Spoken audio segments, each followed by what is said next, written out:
John, talk a little bit about yourself and what you have for books and how you got involved with the New England Author Expo. I've been in Haverhill since about 2001. Okay. I started out in Haverhill. I started out with a company called Bradford House Publishing. Okay. And that was short-lived for a couple of reasons, but then a few years later, I decided I wanted to get back into publishing again, so I opened Haverhill House. Yeah. And it's been a much better experience this time around.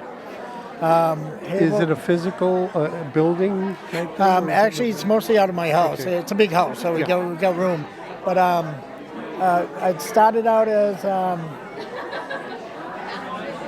there's a number of avenues I wanted to go through, but it just started out as Haverhill House. Yeah. But as I expanded, I wanted to reach out a little more, so I have 5 imprints. There's Twisted Publishing, Yap, which is young adult publishing, Yap Junior, which is children's, Mystical Words, and so now we have 5 imprints. We're expanded into pretty much everything. We have this here, which is a science book, but it's Wilhelm Reich, who was a famous scientist in the 1920s, 1930s. So we're very wide range. So it's more than about Haverhill?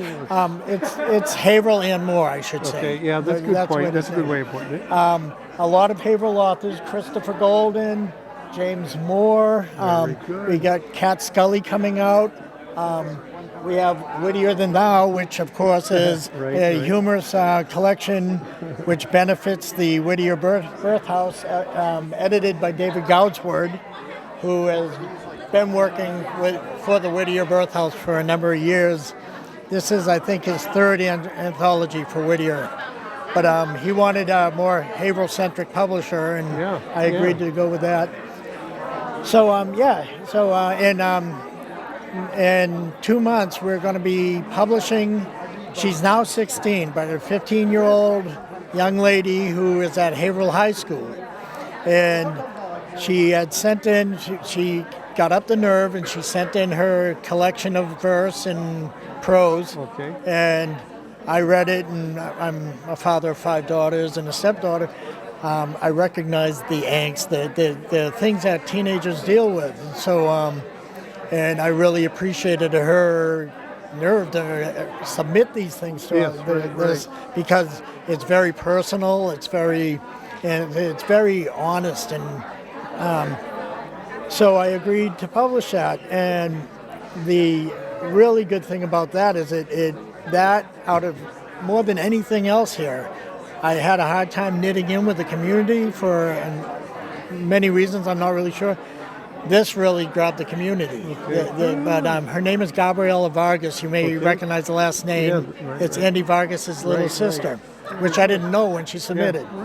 So tell me a little bit about behind the scenes of a publishing outfit. Well, it's blossomed into a whole lot more than I expected. It's been far more. I figured I'd publish a few books we're going on 20 books this year. So that's good. Yeah, there's so much more involved. Haverhill House, I own it, but there's so much more to me, to it than me.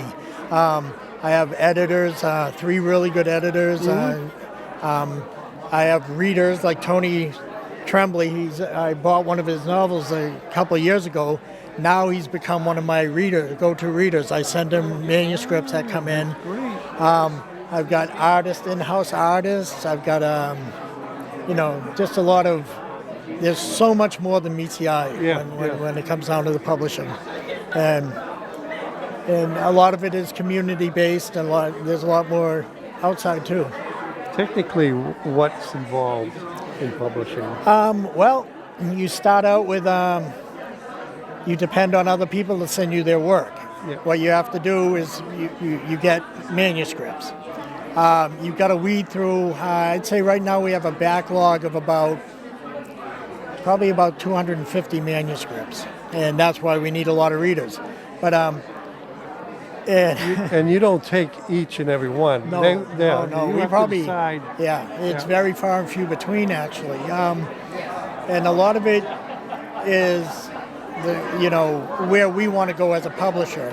I get a lot of urban fantasy, which is really a good, but it's not something that I would be good doing Yeah, because I see. it's like sending a football player out to ballet dance. It's probably not the right thing, So there are areas. So we have to weed through these and say, this isn't right for us. This isn't right. Right. And then we find what we really want to publish. Then we take that and we turn it into a book. You have to format it. You got to, all books are different. You have to make it something that you want to appeal to the reading group. And just saying, wittier than thou on a blank page isn't going to work. Right. And, Right. And It has to be real good really, content. really. And another thing that I want to mention is that most publishers of, say the big five, and they mass produce. So they put out a really cheap product to sell to many people. Right. I do not like, this is cloth bound. I've got leather bound, cloth bound. Most of the mass production is paperboard covers. Yeah, right. So I like a really quality book and you Right, I get feel you the there. weight, Yeah. it's got some Sure. beef Yep, to it. Yep. So I take a lot of pride in how I it would looks. hope so. And- Yeah, that's great. That's Yes. great. But it must be harder for a smaller production company. Well, there's a number of things. This is not my first job. Okay. I work at MIT. I'm a facility director up in Westford for the radar satellite facilities. Oh, So I get up, that's great. I get up about 4 a.m. I go there, I go home, do a little work around the house. Then most of this is done between the hours of say 8 and 12 at midnight, at 12 midnight. Yeah. But I only need 4 hours of sleep. I haven't used an alarm clock in years. sure. Yeah, I wake up at the crack of dawn. Yeah. Right. no, Oh, that's yeah. good. So they call it the sleep elite. New York Times called it.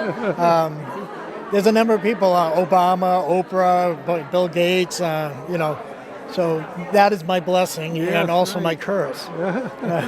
So And you probably don't need it, but could you put out your contact information in case somebody Yes. wishes to Yes. you find out more about you? yeah, our biggest presence is probably on Facebook. Okay. But we have a website. It's haverhillhouse.com. Very one word. No. Okay. All right. So if you go on there, you can see everything we have is on there. That might help. And there is a link you can follow if you want to submit something or if you want to purchase. Most of the books, if you click on them, you're going to go to Amazon and you can get them there, or right. you can get them Barnes & Noble or Apple or whatever. But some of them are pretty much like the limited editions. There's only 100, 150 copies made.